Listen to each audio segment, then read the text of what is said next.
around Dodge City and in the territory on west, there's just one way to handle the killers and the spoilers, and that's with a U.S. Marshal and the smell of Gunsmoke.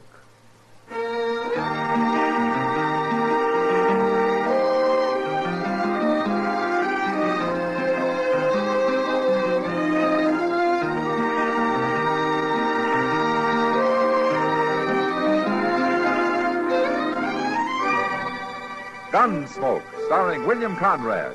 The transcribed story of the violence that moved west with young America. And the story of a man who moved with it. I'm that man. Matt Dillon, United States Marshal. The first man they look for and the last they want to meet. It's a chancy job, and it makes a man watchful. And a little lonely.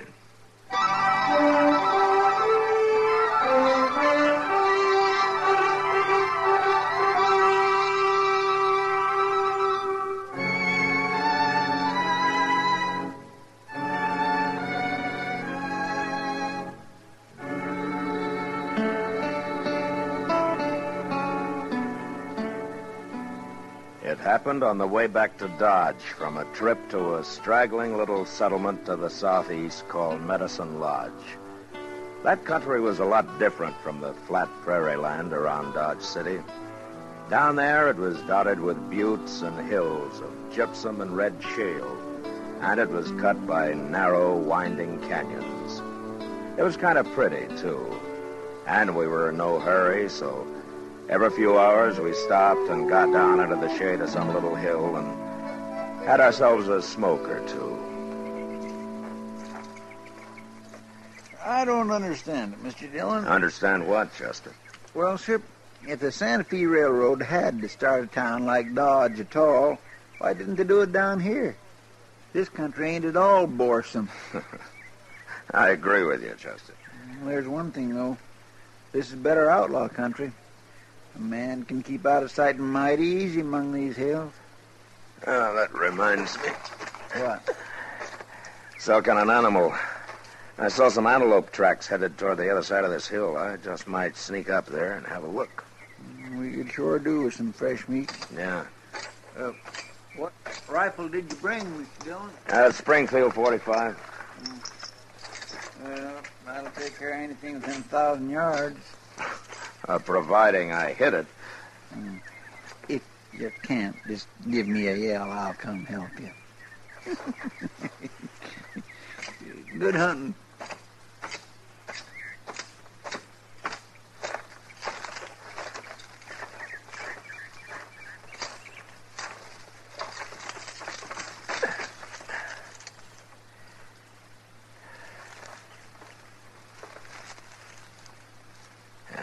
Nothing. Not an antelope in sight. Hey!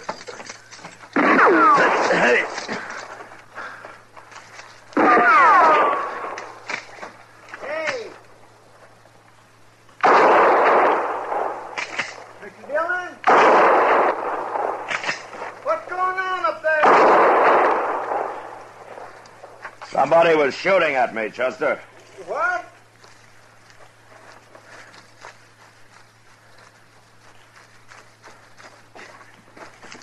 He hit you? No. Well, can you see him? If I could, I'd have had a bullet in him. You didn't see him at all? Well, I saw the smoke from his rifle. Well, then maybe you hit him. And if I didn't, I came awful close. Can I take a look now? No, you better stay where you are. What was he shooting at you for, Mr. Dillon? Well, I'll ask him when we get close enough, Chester. I know where he was. We'll skirt that hill to our left there and come up on his flank. I don't like getting bushwhacked.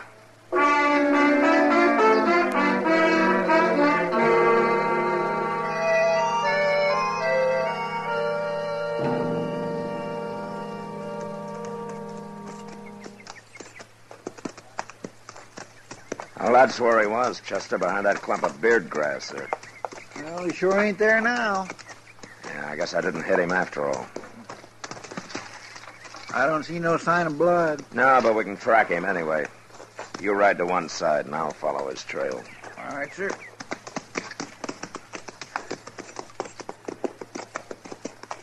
You yell out if you see anything at all, Chester. Yes, sir, I sure will.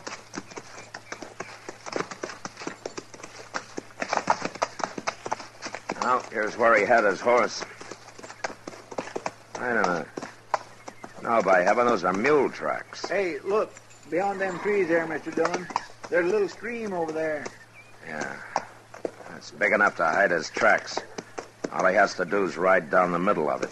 Well, you can follow along one bank and I'll take the other. He's got to come out of the water someplace. How are we going to tell if he's headed upstream or down? I never thought of that.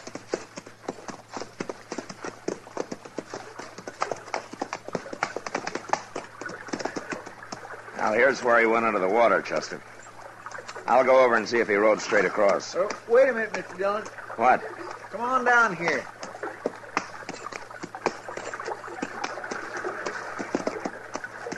Yeah, what is it? Well, look at them tracks, Mr. Dillon. He come out of the water right here. Now, what was he doing riding downstream 100 yards? All that did was slow him up. Oh, he's crazy. Anybody riding a mule must be crazy. Well, he can't be too far ahead of us, Chester. Let's get him.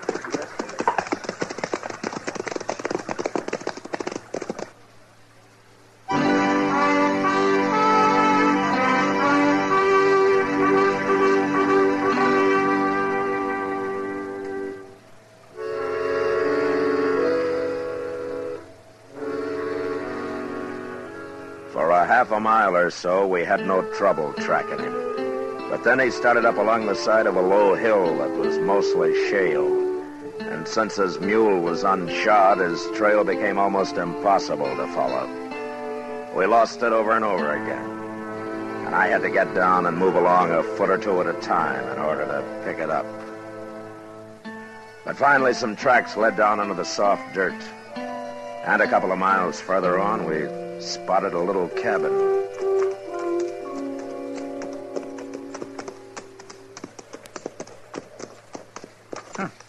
Looks like he ain't nothing but a nester, Mr. Dillon. Well, he handles a rifle better than any nester I ever saw. Yes.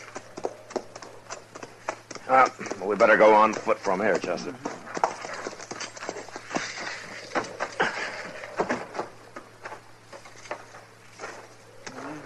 Ain't no sign of nobody. He's probably inside, waiting for us. Well, he hasn't shot at us yet. Let's chance it, huh? I'll walk right up there. Okay.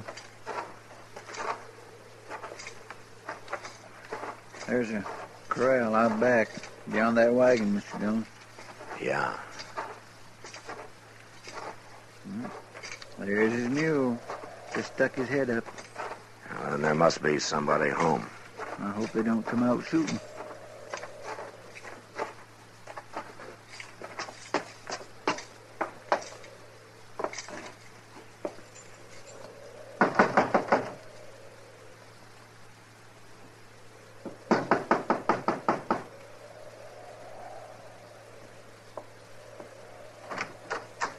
How do you do, ma'am? What do you want? We're looking for your husband. Is he home? We don't know who people are out here, mister. My name's Dillon, and this Chester Proudfoot. I do, ma'am. Never heard of you. We're strangers here. This ain't a good place to be, mister. You better keep riding. We got to talk to your husband first, Who ma'am. you jawing with, Liza? Well, there's a couple of strangers standing here, Mr. Peavy. We got nothing for strangers. They want to talk to you. Get him away from the door. I'll come outside and talk to him. Mr. Peavy said to get away from the door. All right, ma'am. He's coming out now. You stay here, Liza, and keep Paul out of the way, too. I want to see what's going on. Go back to your room, Pa. You carry that rifle like a Blue Ridge Mountain man, Mr. Dillon. Yeah. My wife says you want to talk to me. What about? Your name's Peavy? Alvin Peavy. I'm Matt Dillon, Peavy. It don't mean nothing to me. I'm a lawman, U.S. Marshal. That don't mean nothing to me neither. We tracked you here, Peavy, you and your mule. Tracked me? What for? Because I don't like getting shot at. I don't know what you're talking about, Marshal, but I ain't proud to have you standing here in front of my cabin and putting blame on me. I said we tracked you here. What difference does that make? I didn't do no shooting, and you can't prove I did. If I was you, I'd clear out and leave people to their own business. You try to kill a man, and then you get mad when he complains about it, huh? Why should I try to kill you? It don't make sense to kill a man you don't even know. I never shot at a man without cause in my life, and that's the truth. Anything else you want to tell me? No. Except to leave me alone. All right. Come on, Chester. Well, Mr. Dillon, you can't let him get Come away. on, I said. Yes, sir. We just going to ride off and let him get by with this, Mr. Dillon? We're going to ride off, Chester, but we'll be back in the morning. We'll be back every day for a week if we have to.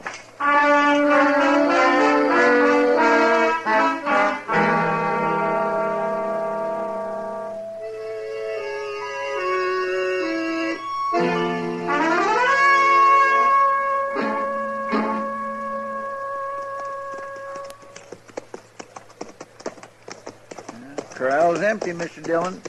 And his wagon's gone, too. Oh, maybe Miss Peavy's inside. Let's tie our horses here, Chester. All right, sir. She might even give us some coffee. Well, these Peavies ain't exactly the most hospitable folks I ever come across. Well, maybe they'll improve when they get used to us.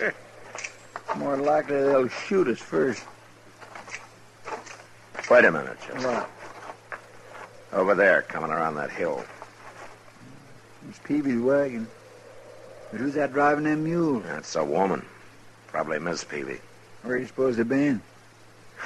Out shooting strangers, probably. Well, they'd be better off if they spent their time fixing this place up some. It's going plumb to ruin. Peavy's got other things on his mind, Chester. Yeah, he sure has. He acts like a man riding shotgun, doesn't he? Fancy letting his woman do all the work. Whoa! Get down, Liza. They'll stand.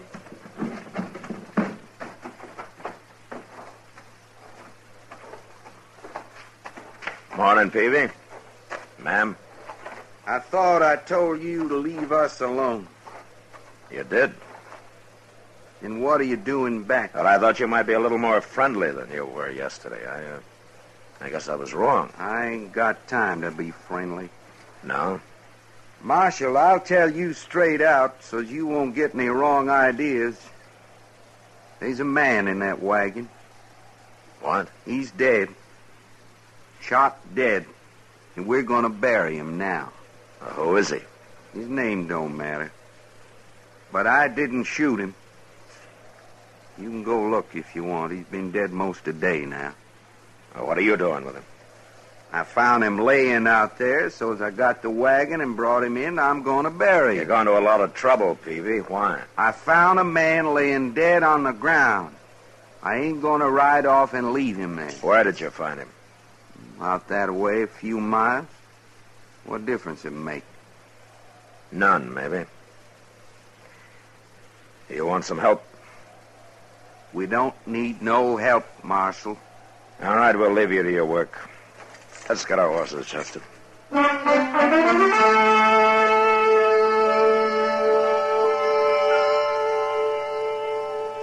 We rode off in the opposite direction the Peavys had come, made a circle, and picked up their wagon tracks about a half a mile from the cabin. It was an easy trail to follow, and an hour later we found the spot where they'd picked up the body. It proved what I'd suspected all along. So we turned around and rode back toward the Peavy cabin. We were about a mile from it when we saw an old man and a woman ahead of us, both armed and both riding mules. Well, they've seen us, Mr. Dillon. They're stopping. Good. They don't look none too friendly neither, do they? And nobody does around here. Hello? He won't even wave.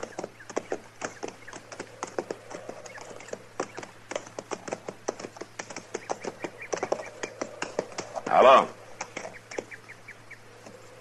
Who are you? I'm a U.S. Marshal from Dodge. Name's Dillon. Looking for somebody? Maybe. What's your name? Cade. Jack Cade. This here's my wife, Ellen. It ain't us you're looking for, is it? You live around here, Cade? Few miles from here. Alvin Peavy, a friend of yours? Not hardly. Shut up, Ellen. And if you're not friends, what are you doing here, Cade? Man can ride where he pleases. Sure. But when a man and his wife start out carrying rifles and are headed for Alvin Peavy's place, it might be different. You keep out of this, Marshal. Us Cades don't need no lawmen.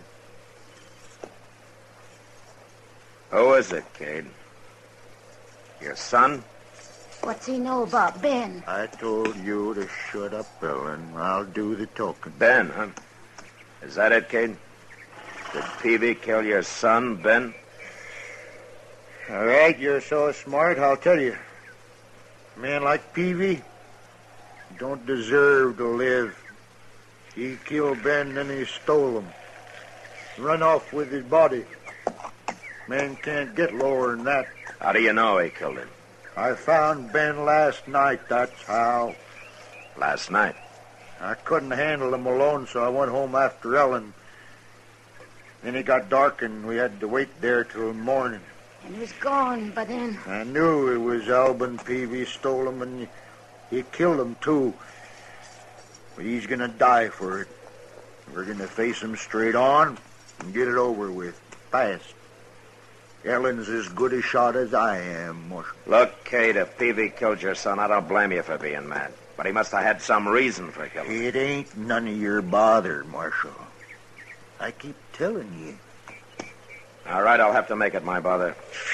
Don't move, Cade. You're covered. Miss Cade, you hold that rifle down or I'll have to shoot your husband. Pretty sneaky, ain't you? Get a rifle, Chester. Yes. All right, give it me, Cade. Take it. And I'll take yours, Cade. Go ahead. You got another rifle? Where? At home. And I'll get it, too. You're not going home, Cade. What do you mean? We're going to go see the Peavys first. Like you say, we're going to get this thing over with.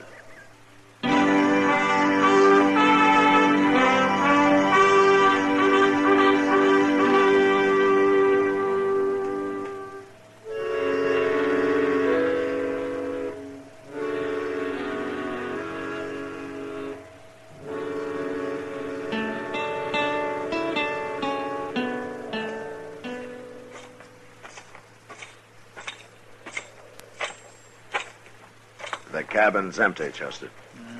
Where have they got to? You stay with the Cades. I'm going to take a look around back. I hope Alvin Peavy shoots you, Marshal. And I hope he doesn't. Keep an eye on him, Chester. Yes, sir. You stand real easy now, Cade, and quiet, too.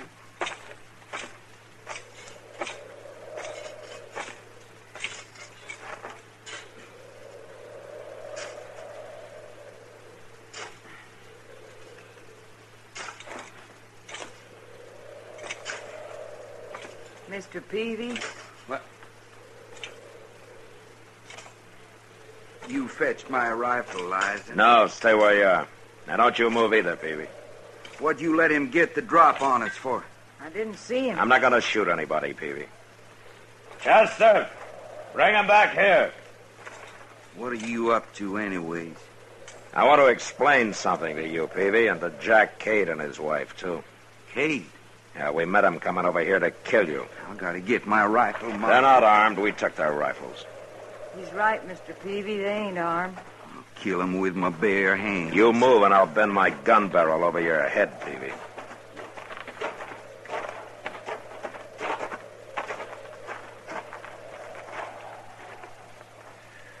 Look at that, Marshal.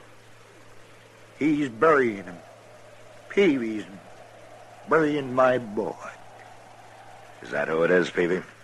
Is it Ben, Cade? Well, tell me. Well, what's the difference now?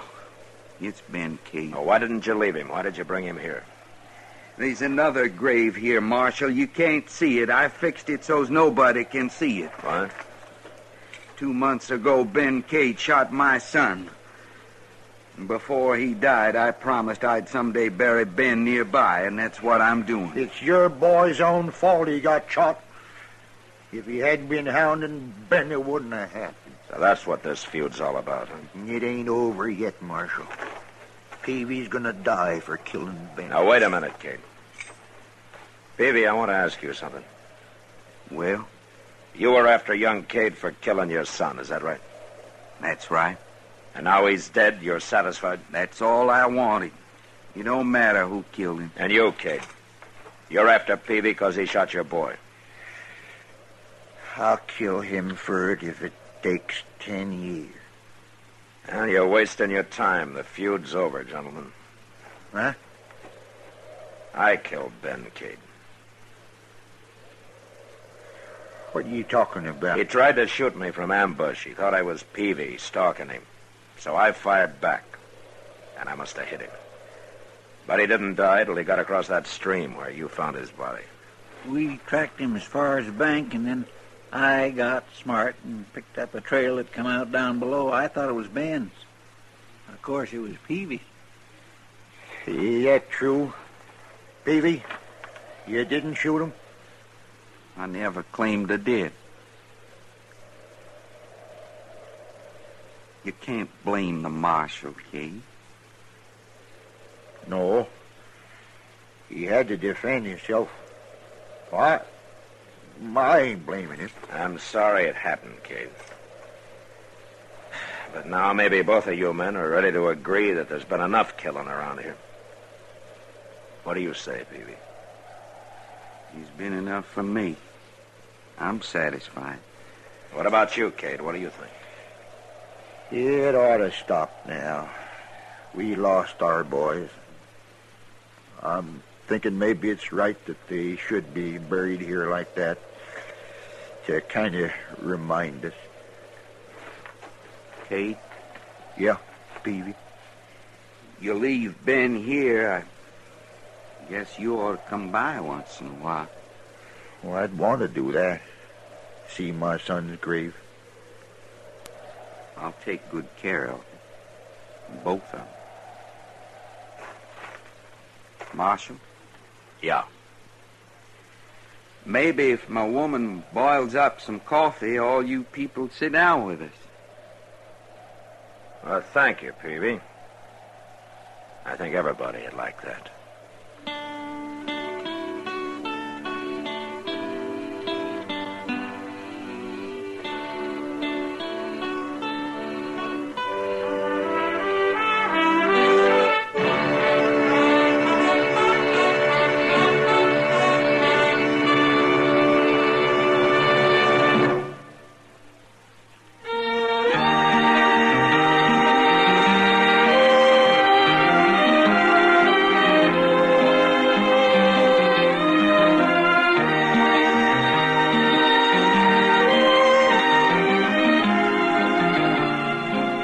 Gunsmoke, produced and directed by Norman MacDonald, stars William Conrad as Matt Dillon, U.S. Marshal. Our story was specially written for Gunsmoke by John Meston, with music composed and conducted by Rex Corey. Sound patterns by Tom Hanley and Ray Kemper. Featured in the cast were Vivi Janis, John Daner, and Vic Perrin. Parley Bear is Chester.